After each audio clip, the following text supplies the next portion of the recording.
Good morning, everybody, and I appreciate that you've been sitting for a while. And let's see, I have to use this. Oh, let me try it. Aha. I feel like a rock star here, frankly, with this screen. And I'm sorry I didn't wear my spandex and bangles. So I may get carried away, so slow me down, okay? And let me just tell you a little bit about the basis on which I'm going to be making my remarks this morning. I was born in 1940. I have been doing clinical work and teaching as a psychologist for a number of years. And I have a book coming out that really details the research and so forth that's behind some of my remarks. So forgive my narcissism by mentioning those things, but I want to let you know on what basis I'm making these statements. So there's going to be three parts to my talk. First, the changes out there that all of us are encountering right now. Then, with regard to elderly and all of us who are aging, and that includes every one of us here in this room, changes in here, in body and mind. And then lastly, I want to say some things about just spirituality on how we can meet some of these changes and how we can do that well, not just tolerate them, but do them well. Okay. When we rehearsed this yesterday, they had cameras, and for a while I could see myself up there and I wasn't sure where I was. So now we have the slides up there. Let me say something first of all about the changes out there and the extent and pace of change in our culture right now is extraordinary. The research that I've been doing and reading about suggests that current changes are probably as big as the introduction of the printing press in the West. Except what took 400 years with the printing press to really get integrated, we're doing in 10 years or 15 years.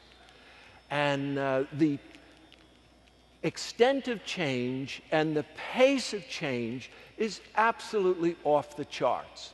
And as I go through this morning, I have a sense that you'll be nodding your heads with me and sort of acknowledging some of that also. I teach undergraduates, and they are digital natives. They were born into the information revolution, the digital revolution. And you know what I'm going to do? I'm going to get down here. I feel like you're, oh, this feels so much better. Oh, I felt I was up on a mountain there. And if I should forget to change the slides, just hit me, you know. Anyhow, in my generation, I'm really a digital immigrant. In other words, I had to pick up some of these things, you know, for work and so forth. I wasn't born with a cell phone.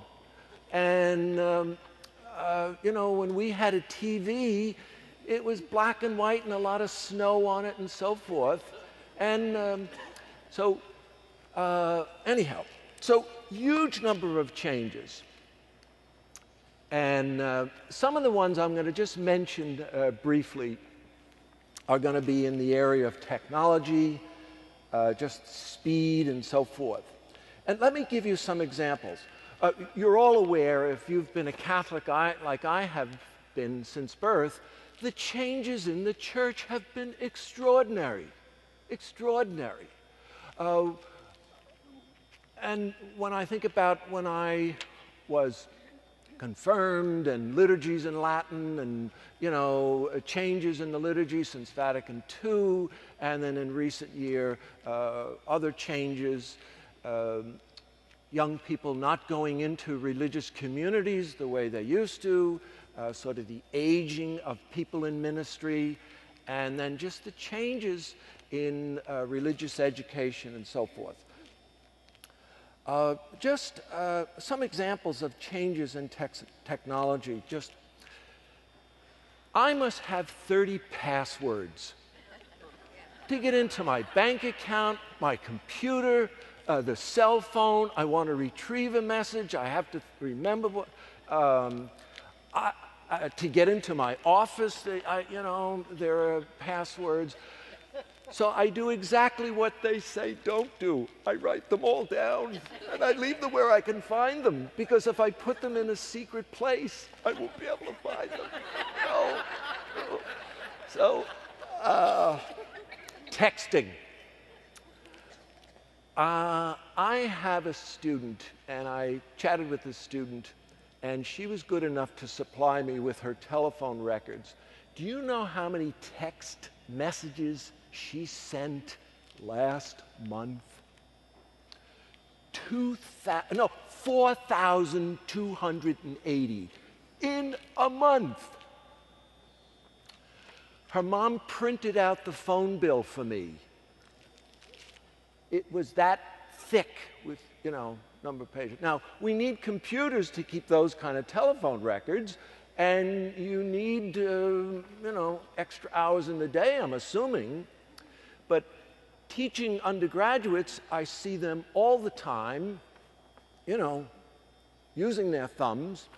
And of course, we've all seen plenty of cell phones on the T and people driving and whatnot. And I'm just clicking off some examples here. Speed. Father Jim Woods of BC here told me a number of years ago, when he was corresponding with new students to come into Boston College, let's say they were from foreign students, say from New Zealand. He said the whole process would take 6 or 7 weeks.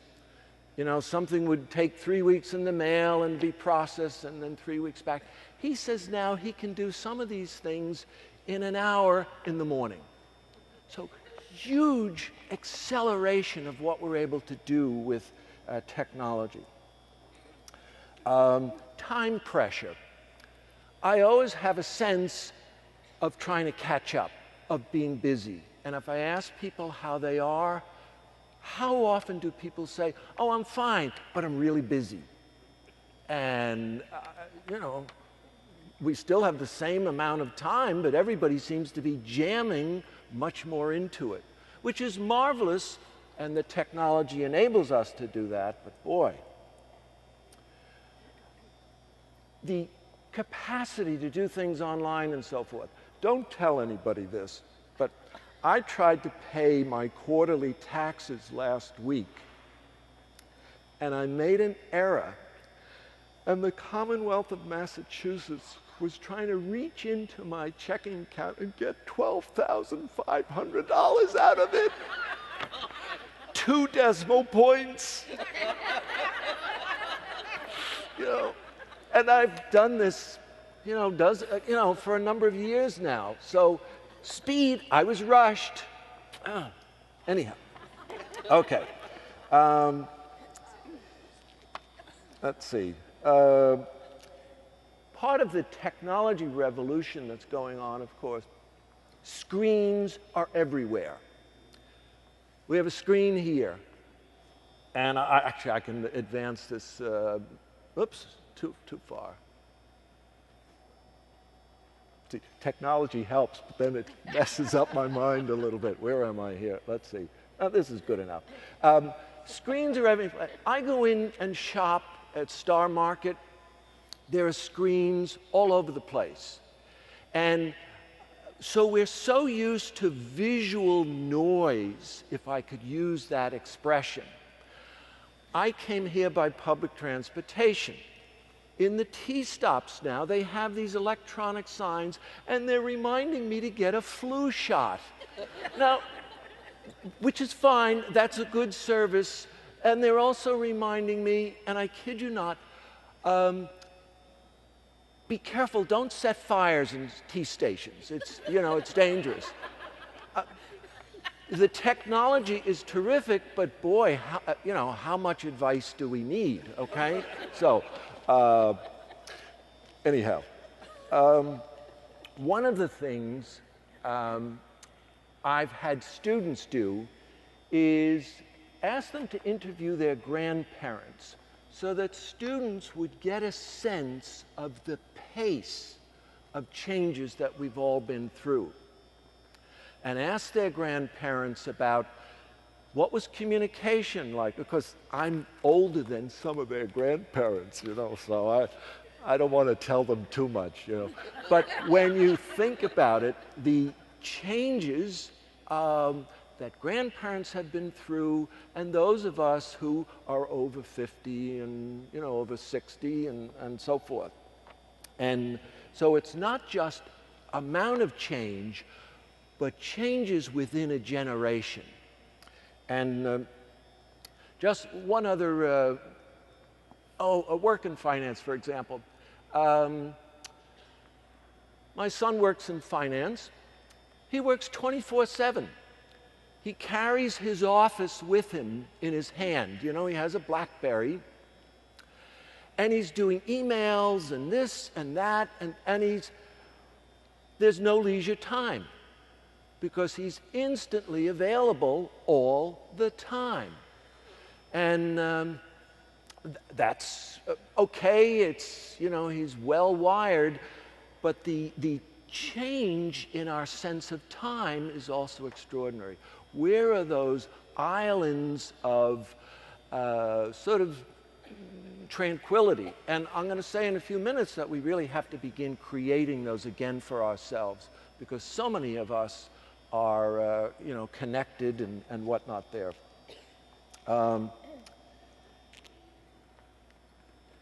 Just some more examples.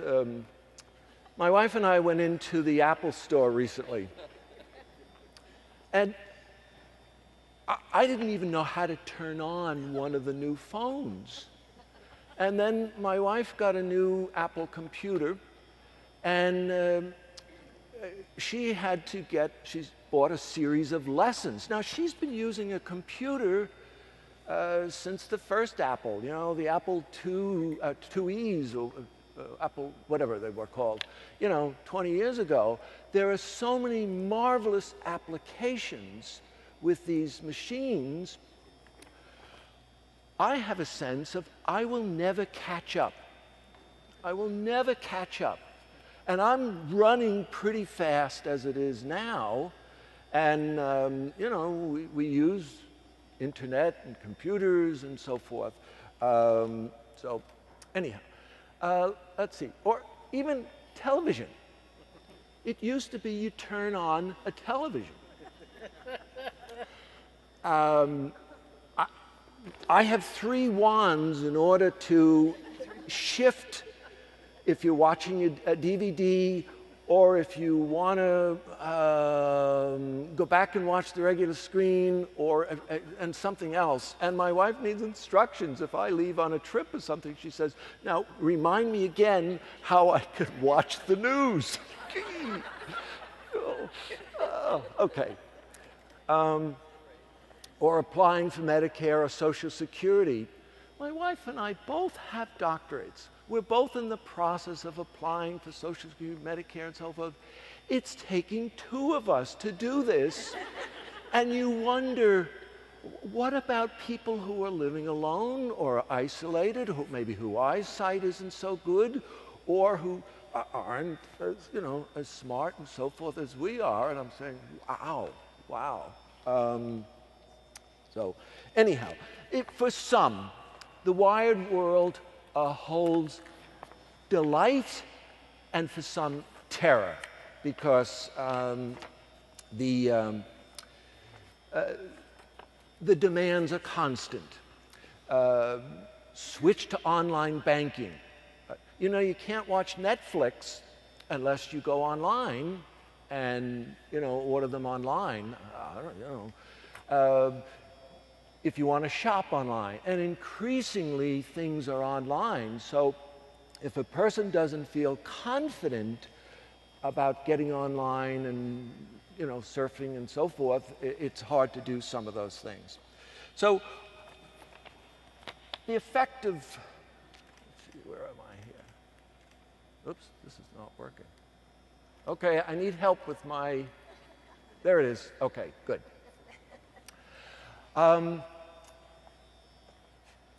The effect of all of us, or the consequences of change, sometimes there's a sense of loss that some people have. I can't manage it, or it's hard, and so forth. And this is maybe some of the more negative or whatnot.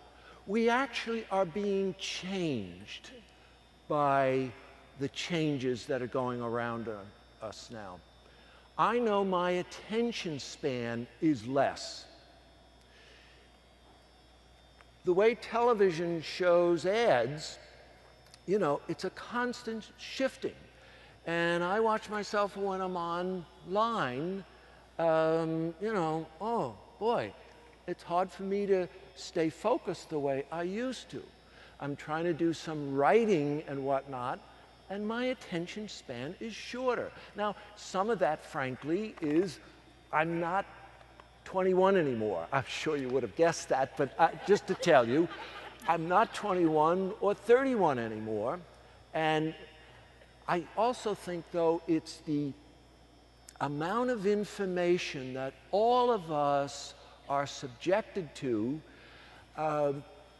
has in the net begun to make us go for the more jazzy, the more what captures our attention, because there's such an overabundance of information. As I mentioned, when I go to Star Market, I know what I want, but there's a screen telling me about all sorts of things. Or maybe Rachel Ray is up there on the screen suggesting something, and so there's a blizzard of stuff that does shrink our attention for a little bit. Let's see. Let me ask you, how many of you are over 50? Just show your hand. Okay, good. Over 70. Oh, my people. Oh. How many of you have cell phones? Oh, good. How many regular access to the internet? Okay. Okay, good. Now that's, you're adaptive and trying to stay a bridge, and it's hard, those of you who are sort of connected, and it gets increasingly difficult for those who maybe are not as well connected there. Let's see, let me move ahead here. Okay. Just some other examples of change.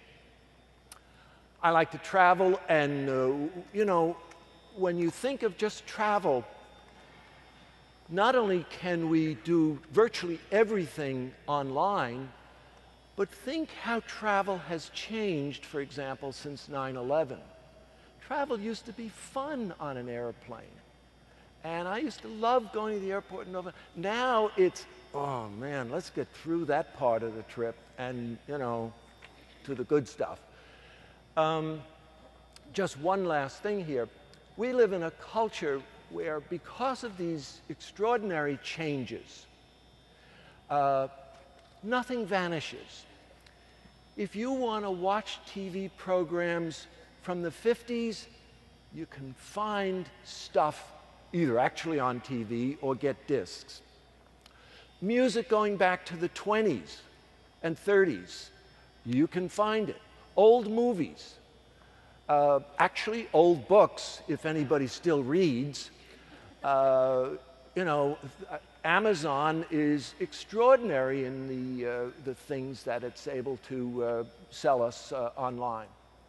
And so, on one sense, we're changing mentally, all of us, with shorter attention span, getting more used to the visual rather than the written.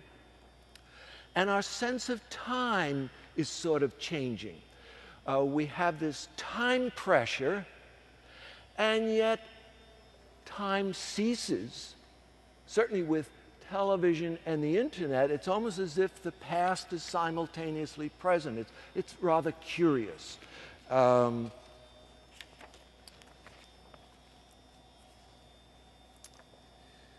Okay, let's see. Oops, sorry. There we go. I wanted to just mention, before I start on to the second part of my talk here, Daniel Levinson is a developmentalist who wrote about changes in adulthood. And the only thing I want to point out here is he suggests that our lives, we have periods of stability and then transition. Periods of stability and integration, transition. So childhood and adolescent, and then, you know, whether it's moving from high school to college. So some stability for a couple of years in college, and then you got to make life decisions about work and who you will be intimate with and so forth. And so there's a period of stability and then transition. Maybe getting married, having children, period of stability, transition. And certainly in adulthood and late adulthood, there's also the change of, all right, what's my relationship to work? And in our society, work is our major way of connecting to society, and certainly relationships, of course. And as people think about retirement or staying in work and so forth, you do have that transition and then period of stability again. So it's a useful, I think, model. And then one other thing, or two other thoughts before I move into the next part of my talk. All change is disruptive. Change of itself is neither good nor bad. And I'd rather have us think, as we're talking about change, okay, we may like it, we may not, some is good, some is not so good. It is disruptive. One other developmentalist that I want to make reference to is Erik Erikson, who I'm sure you all know, but his stage of integration at the end of life is really a stage where we can say, and this is our goal, I have had a life. And I can accept and embrace the life that I have had with all its shortcomings and so forth. And I like how he says that. And I'll return to that. So let's see. Next part, changes in body and mind. And again, oops. Oh, thanks. This is my good friend, Charles? Charles. Charles. Thank you, Charles. I appreciate it. Good. It fell off. Oh, it fell. I thought I was losing my hearing, but that's all right. Thanks, Charles. Thank you, Charles. I'm used to moving, and I'm alert that we all live in a society where everything is interactive. And so I'm trying to be thinking about how you could interact, you know, sort of like American Idol, you know, voting while you're watching me, okay? You know, so, all right, let's go. Physical changes. And a lot of different things as we're going through life, changes in our body's capabilities. And some of the benchmarks of change tend to be either weight or height or strength. Apparently, we don't grow taller once we're adults, you know, but the other numbers can go either way. And there are some changes in senses, especially sight and hearing. So when my mic wasn't working there, I just thought that was me rather than something objective there. Okay, and maybe there are some of these mysterious aches in our body that weren't there before. And, you know, things simply don't work as well as people get into their later years, whether it's digestion, sleeping, so forth. Or maybe we don't heal as well. I play tennis, and in January I slightly injured my hand. And when I saw the hand surgeon, he said, "Oh, this just takes time." And sort of a man of your age has to expect, you know, it's going to take longer. He did pay me a nice compliment. He looked at the x-ray and he said, "You have beautiful bones." It was the best thing anybody has said to me in a long time. But we don't heal as quickly. And sometimes, you know, sleeping may not be as good as it used to be, and I mentioned balance there because I've been taking some yoga in the last year, or taking yoga lessons. And I didn't think I had a balance problem until I tried to do some of the yoga poses. And wow, and I'm watching, it's a class mostly of younger women, and they're able to do all these things and do it, and I'm clutching a post and whatnot. And again, I'm pleased that I'm doing it and feel wonderfully limber, but I'm alert that, oh, okay, I don't have the balance I used to. So there's also declines in hormone levels, and I'll give you an example of, you know, some of that. Let me just see. Oh yeah, okay, another thing, yeah. All of my physicians now are younger than me, and by a lot. And every once in a while I get this phrase, you know, gee, a person of your age should expect some things and so forth. And also, part of aging is some of the minor indignities of whether, even when we look in the mirror or, you know, look at pictures of ourselves when we were younger and so forth. So it takes a real grown-up to grow older, to manage, you know, some of these losses. And I'm thinking of my wife, used to be a terrific athlete when she was a younger woman, and she's not the same athlete as she was when she was younger. I was hoping you'd ask about me, but, you know, well, I still flail around. Let's see.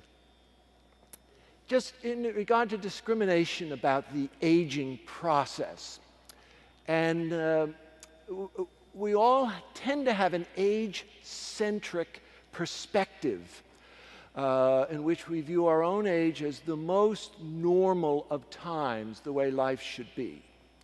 And I want to just tell you a brief story of a 100-year-old man. He was being interviewed in this nursing home. This story was in the New York Times. And the reporter asked this man, gee, what's it like to be 100? And the man said, golly, I forgot I was so old. Could you excuse me? They're starting the bingo and I want to hurry up and get to that, you know? So we need to be careful not to impose some of our, you know, thoughts about what it is to be a particular age and so forth. And one of the ideas that I like and really embrace is old age is just another part of life. It's a developmental stage, and each stage has its own qualities. And there is an art to each stage. Let's see. The good news, and there is good news. Our health is getting better, especially if we have access to good health care. Life expectancy is going up, and for people in this country, Again, if there's reasonable economic support, people can do well. Aging people are less involved in accidents, depending on their age and so forth. And we're less likely to have infections or digestive problems or allergies and so forth. Oops, there's a slip here. But as people live longer, there are new threats like cancer and arthritis and so forth. And especially one of the things as a psychologist I'm interested in is some of the depression that can come to people because of cumulative losses. And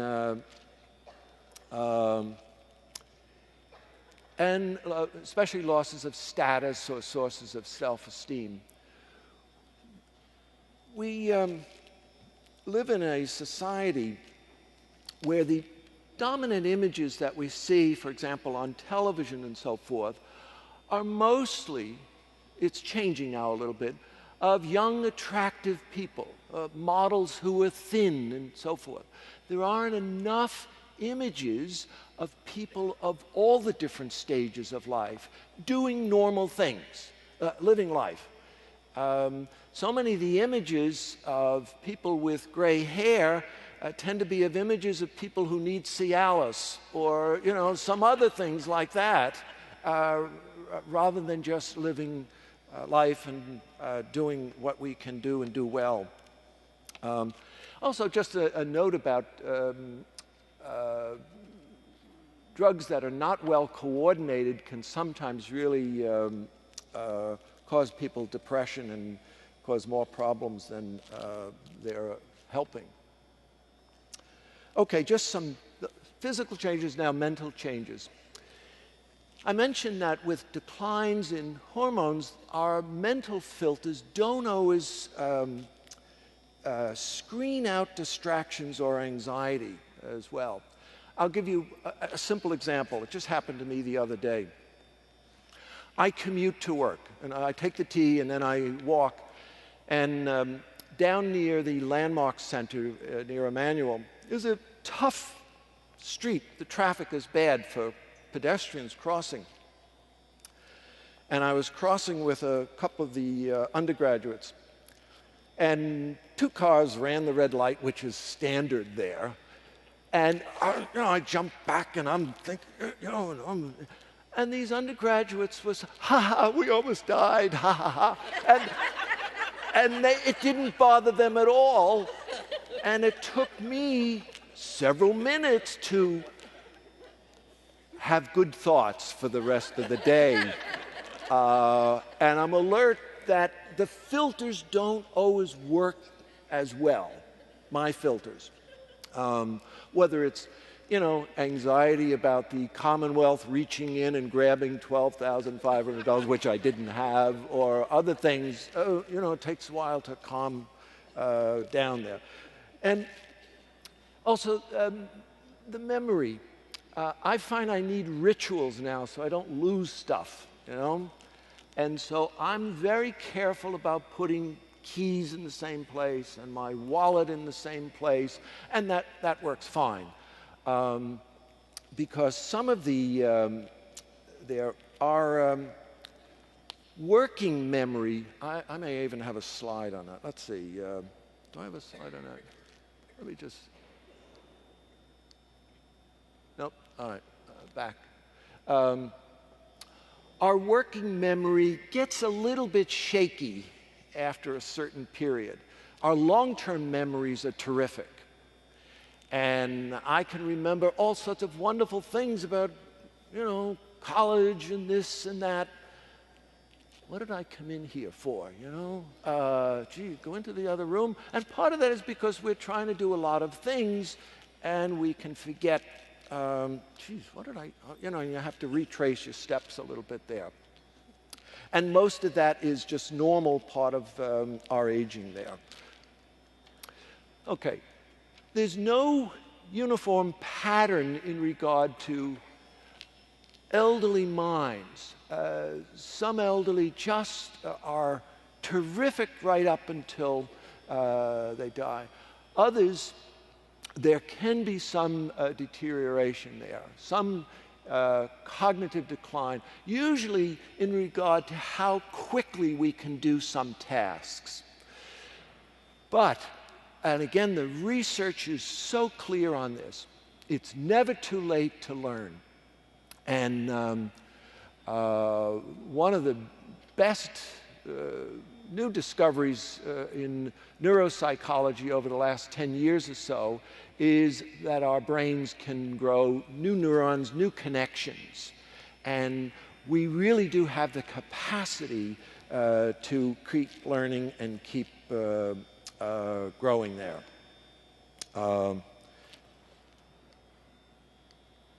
Okay. All right, there it is, the intelligence, fluid intelligence, the ability to deal with new problems and situations. Maybe some loss of flexibility there, or we can't quite do it as fast.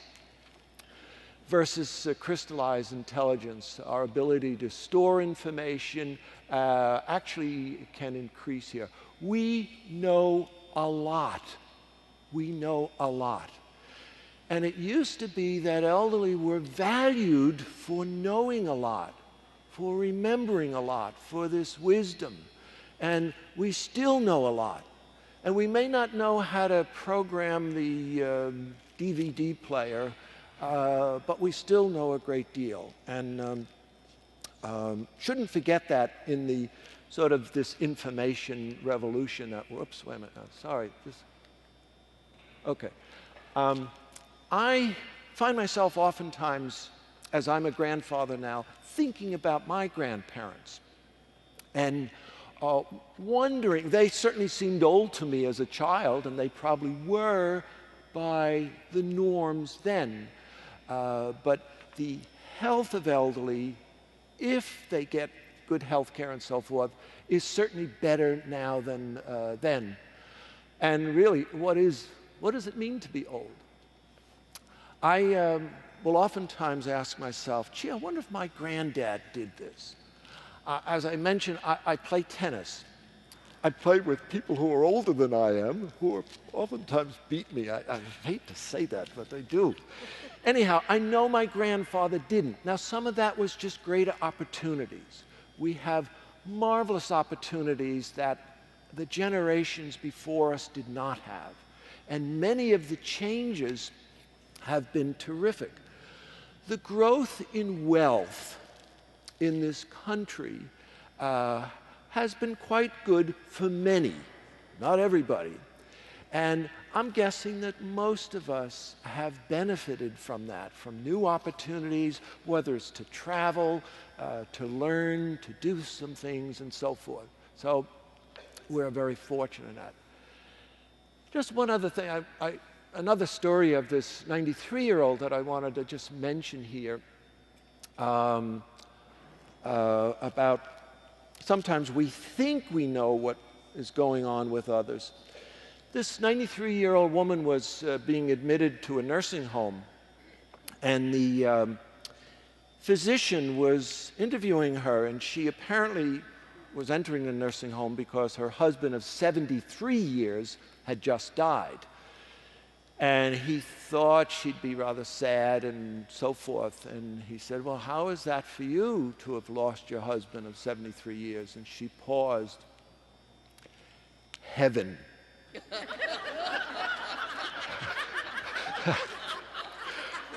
Apparently he wasn't a nice man to live with. It was just a reminder for me. I might think I know what somebody is thinking or feeling, and we don't always, you know. So, all right. If we're healthy, and health is certainly a crucial issue here in our progress forward, and there's a great deal of pluses at this stage of life. And one of the things I tell my students, I tell them, listen, I know what my book, my life is about. I'm almost near the end of the the end chapter. And, you're different. these are the freshmen, you're still on chapter 1 or 2, you know? And boy, I hope it's as good as mine. And, you know, there's a certain amount of anxiety if you can remember, whoa, what am I going to do for work? Who am I going to marry? How am I going to do this? How am I going to pay for college and so forth? So anyhow, so having a sufficient economic resources and health, we're very fortunate. We're very fortunate. And we are luckier than many previous generations. Okay, I mentioned the brain is capable of new connections and so forth. Memories, you know, may not be as flexible. I want to give you an example from my own experience again. I was worried about my memory, you know. My father got Alzheimer's pretty young, and my sisters and I worry about it. And so I started memorizing poetry. When I started memorizing poetry, I found it hard. Whoa! I would learn a line and then try to recite it. No. But I found the more I used my memory, the better it got. And I try to do that with phone numbers now. You know, I do write it down too, but before I write everything down, I try to, let's say, I got to remember this. Or whether it's directions or this or that. And I want to encourage you, use it or lose it. And our memories are flexible, and we do need to exercise them. Just as we all know we should be doing physical activities, we got to do the mental ones too. And certainly, I have found that true for myself there.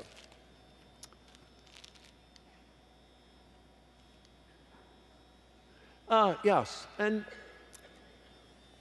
we're an interesting gang. I really like working with my college undergraduates. They're great fun. They're not as interesting as most of the grown-ups that I know, because all of you here have had a lot of life experiences, have dealt with a lot of people. You know yourself, you've suffered, you've taken risks. You're a much more vivid person than any 18-year-old or 19-year-old. They may have better bodies and may be able to run faster than us and beat us at tennis, but boy, you know, on other stuff, that's not true. Okay, now here's a generativity issue. Federal government spends $7 on the elderly and only spends $1 on children. Whoa.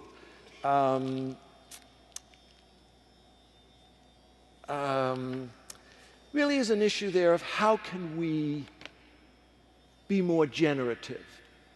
And by generativity, I don't mean necessarily biological generativity.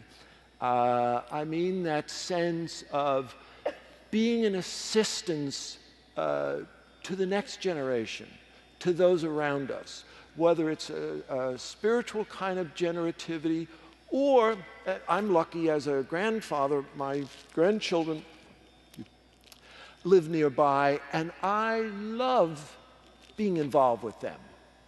And the more we can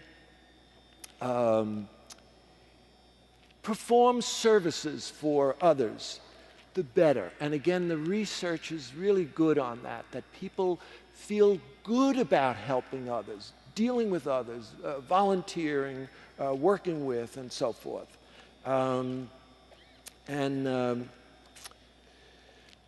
Okay. Just a couple of things about spirituality here. We need to reclaim, regenerate our sense of our own religious faith. We can't stay at an adolescent spirituality. And we can't do maybe the religion of our religious ed teachers of, a lifetime ago.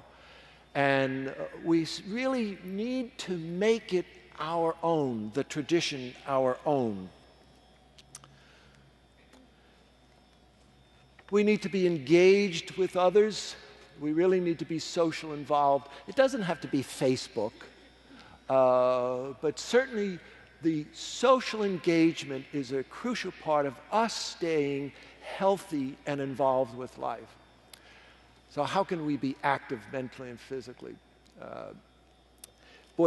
We as a culture have not integrated television very well. Television is a very powerful tool and instrument, but it's not a health producer. Okay. So again, later life is not a time of decline. If we're fortunate, if we're healthy, if we have reasonable resources, it is a positive, even joyful things. I think I'm probably having a better time now than I did as a guilt-ridden 20-year-old, and not that I'm doing bad things, but I'm certainly enjoying life more now than I did because I know more. The potential for change, for growth, for trying new things. The norms and rules are less restrictive. Now, I mentioned the world of advertising. There aren't enough advertising is very, very, very powerful.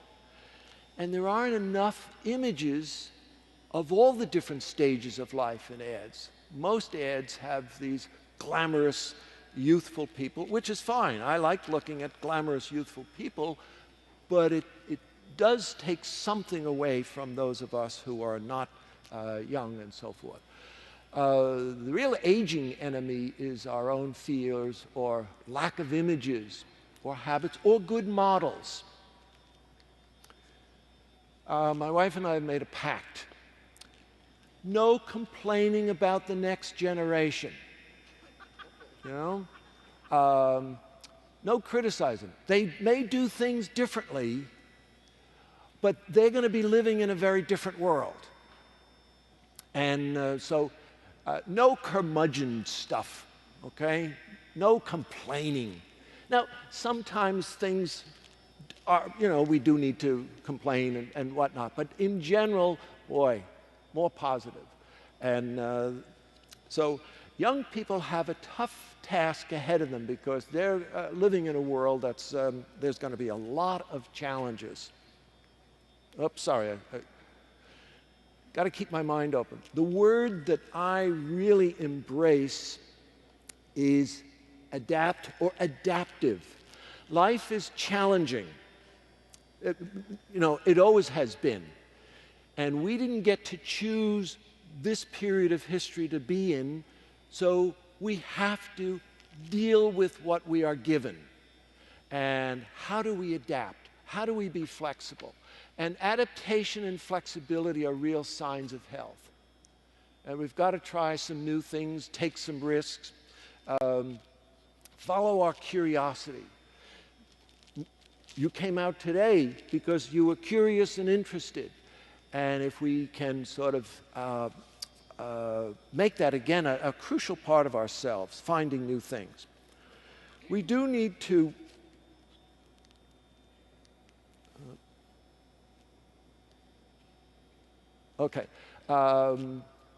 find time for quiet and reflection. We live in a very noisy culture. People have iPods on, people have cell phones, there are screens all over, telling us to get flu shots and other good things, and information. The more we have enormous number of channels of information, and we have massive amounts of information that are available, and so we really do need to be much more conscious now about, okay, I need to get some space and quiet and so forth. The research I was referring to there is the busyness and multitasking. Researchers are finding that anybody who's still working gets interrupted almost every 3 minutes because of email. You know, if you're an information worker or somebody wanting something, a phone call, cell phone, text messages, IM messages, you know, and we need to really maybe occasionally turn off cell phone and, you know, not turn on the computer and really find time for that quiet and reflection. Oops, sorry. An old spiritual director, you know, I remember telling me these things, and they're true. They work. It's helpful. Live each day. Stay focused on the here and now. Get the most out of each day. And, you know, if we do this, oops, sorry. This technology is abandoning me here. We'll be ready for death. We will have lived our life. We will have had a life. And if you have a sense of having had a life, then it's easier to, when the time comes, to let it go. Most elderly say they are not afraid of death. Death terror seems to be a fear of the young. This was some research that I read about 15 nursing homes. They couldn't find any of the elderly that were afraid of death. It was sort of the young staff. I'm going to move through this. Anyhow, having a sense of well-being, being engaged in productive activities, this helps for you know, our general physical and mental health. Japan is facing these issues because Japan is an aging society. And there's a beautiful Japanese word that really conveys a sense of meaning in my life now, that I'm not marking time, that I have this positive sense of self in the world. Mary Oliver, the Cape Cod poet, what is it that you plan to do with your one wild and precious life?